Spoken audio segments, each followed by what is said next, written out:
सिंधुदुर्गच्या दोडामार्ग तालुक्यातील शिरवल इथे एका हत्तीने उच्छाद मांडल्याचं पाहायला मिळालं आणि चाराच्या शोधामध्ये रात्री अपरात्री बाहेर पडणारे हत्ती आता दिवसाढवळ्यात सुद्धा लोकवस्तीमध्ये शिरकाव करू लागलेत। एक भुकेलेला हत्ती चाऱ्याच्या शोधात शनिवारी संध्याकाळच्या सुमारास शिरवल या गावातल्या मंदिराजवळ आला आणि तो मंदिर परिसरातील झाडाझुडपांचा मनसोक्त आस्वाद घेताना पाहायला मिळाला।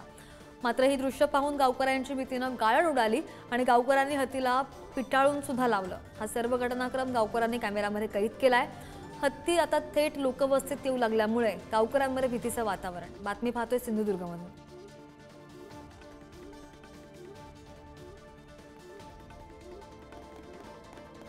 तर सिंधुदुर्गच्या दोडामार्गमधून आपण ही बातमी पाहतोय। शिरवल इथे एका हत्तीने उच्छाद मांडल्याचं पाहायला मिळालं आणि रात्री अपरात्री बाहेर पडणारे हत्ती आता दिवसाढवळ्यात सुद्धा लोकवस्तीमध्ये शिरकाव करू लागलेले आहेत, दिसू लागलेत। एक भुकेलेला हत्ती चाऱ्याच्या शोधामध्ये शनिवारी संध्याकाळच्या सुमारास शिरवल गावातल्या मंदिराजवळ आला आणि तो मंदिर परिसरातील झाडाझुडपांचा मनसोक्त आस्वाद घेताना सुद्धा दिसला। ही दृश्य आपण पाहतोय आणि गावकऱ्यांमध्ये भीतीचं वातावरण सुद्धा पसरलं।